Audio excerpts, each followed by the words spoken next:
안녕하세요. 뜨는 아침 묵상 배용호 목사입니다. 고난주간 세 번째 날입니다. 오늘 우리가 함께 나눌 말씀은 사무엘상 7장 1절에서 2절 말씀입니다. 기럇 야림 사람들이 와서 여호와의 궤를 옮겨 산에 사는 아비나답의 집에 들여놓고 그의 아들 엘리야사를 거룩하게 구별하여 여호와의 궤를 지키게 하였더니 궤가 기럇 야림에 들어간 날부터 20년 동안 오래 있은지라 이스라엘 온 족속이 여호와를 사모하니라. 아멘. 오늘은 돌아온 여호와의 법궤에 대해서 함께 묵상해 보겠습니다. 여러분, 이 법궤가 이제 드디어 베세메스로 돌아오고 오늘 말씀해 보니까 베세메스에서 다시 기럇 야림 아비나답의 집에서 20년 동안 거하는 것까지 내용이 나오고 있습니다. 여러분, 이 법궤를 한번 생각해 보면 법궤 이꼬르 바로 하나님이시잖아요. 하나님이 그동안 어떤 대우와 대접을 받으셨나, 오늘은 이 부분에서 우리가 한번 생각해 볼 필요가 있는 것 같아요. 엘리의 제사장들이 불황자들이었잖아요. 전쟁에서 급하니까 법궤를 가져와서 하나님을 전쟁의 도구로 자기들이 사용해 버리는 큰 오류와 잘못을 범하게 됩니다. 사사기, 룻기, 사무엘상 이 초반부까지도 보면 이스라엘 백성들이 자기 의견에 소견에 좋은 대로 행했더라라는 것이 그대로 말씀 속에서 증명이 되는 내용들이 참 많이 나오잖아요. 하나님의 법궤마저도 자기 마음대로 행하고 어쩌면 그 당시나 지금이나 가장 거룩하고 하나님 앞에 구별되어야 될 사람들인 이 레위인 제사장 그룹마저도 완전히 타락한 존재들이었다는 것을 성경에서 보여주고 있잖아요. 나답과 아비후 제사장 그룹들이 함부로 법궤를 구경거리로 만들고 자기의 도구로 사용했습니다. 블레셋 사람들은 이 법궤를 가지고 가서 어떻게 했습니까? 자기들의 다곤 신전에다가 거기다 두었잖아요. 여호와를 조롱하는 것이고 함부로 대하는 구경거리로 만들어버리는 그런 상황이지 않습니까? 그래서 결국은 블레셋 사람들에 의해서 다시 베세메스 땅으로 레위인들이 거주하고 있는 베세메스로 돌아오게 돼요.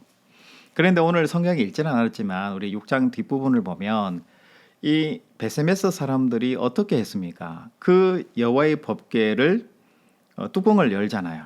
그리고 많은 사람들이 그냥 구경거리로 그 법궤를 쳐다봤어요. 하나님의 말씀, 하나님의 그 본체를, 성물을 함부로 대한 거예요. 여러분, 이 법궤라는 것이 엘리 가문, 홈리와 비느하스부터 시작해가지고 오랜 시간 동안에 얼마나 사람들에게 조롱거리로 이용되고 하나님의 그 의미와 존재가 함부로 땅에 떨어지게 되었나라는 것을 우리가 성경에서 여실히 확인할 수 있는 것 같아요. 베세메스 사람들이 뚜껑을 열어서 법궤를 보다가 성경에 보니까 5만 70명이 죽었다 이렇게 되어 있잖아요. 5만 70명이라는 것은 그 정도 인구는 안 되겠지만 아주 많은 사람들이 하나님의 성물을 함부로 대하다가 귀하게 여기지 않고 함부로 하다가 죽었다라는 것을 이야기를 하잖아요. 그런데 여러분 한번 생각해 보시면 하나님께서 그 레위인들이 중심되어서 살고 있는 이 베세메스 사람들 왜 그렇게 많이 죽이셨을까 한번 생각해 보면 제사장 그룹들에 의해서 함부로 여김을 받았던 이스라엘 백성들 모두에게 함부로 여김을 받았던 하나님의 법궤가 다시 제사장 그룹으로 돌아왔지만 하나님께서는 그 제사장 그룹들을 인정하지 않으시는 거잖아요. 여전히 돌아왔을 때 귀하게 거룩하게 그 법궤를 맞이하는 것이 아니라 뚜껑을 열고 함부로 성물을 쳐다보고 대하는 여전히 달라지지 않는 이스라엘의 그 시대 상황과 바로 신앙들을 지금 여실히 보여주는 거죠. 하나님은 이렇게 베세메스에서의 이런 충격적인 심판을 주시면서 자신의 존재가 얼마나 거룩한 존재고 하나님의 법궤가 하나님의 말씀이 이렇게 다루어져서는 안 된다라는 것을 스스로 보이신 거예요.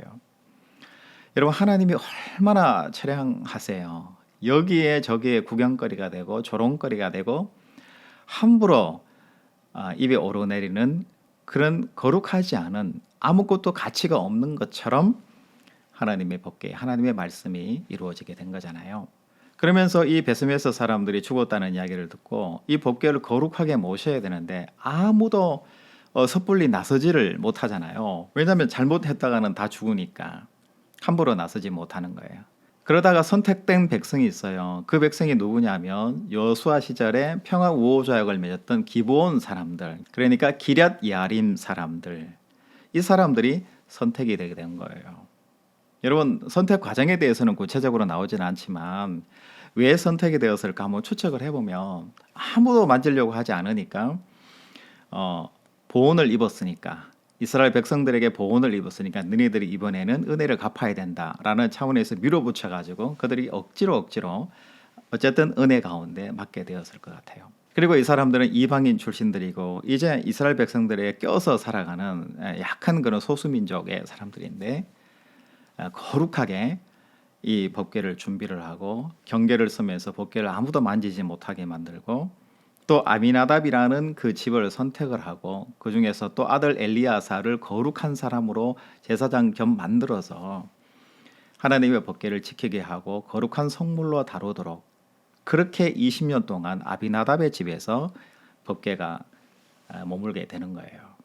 그리고 그 자리에서 아무도 죽거나 다친 사람 없이 여호와의 거룩함, 그리고 이스라엘 모든 백성들이 여호와의 법궤를 거룩하게 사모하게 만드는 그 기간이 20년이라는 시간이 걸렸다라는 것을 이야기하는 거예요. 여러분, 기본 족속들, 이방 족속들이고 거룩하다, 나는 하나님의 백성이다, 거룩한 나라다라고 이야기하던 어떤 사람도 그 법궤를 만지지 못하게 하나님이 만들어 버리시잖아요.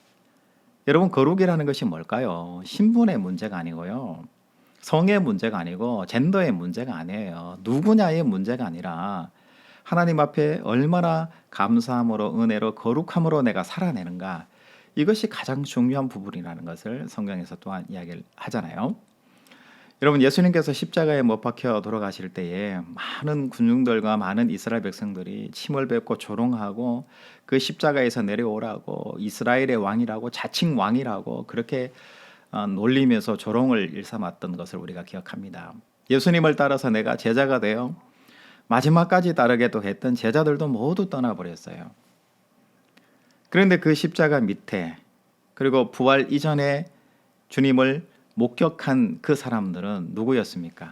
그 당시 아무것도 아니라고 이야기했던 바로 여성들이 예수님의 그 부활을 첫 목격하고 지켰던 것을 우리가 알 수가 있습니다.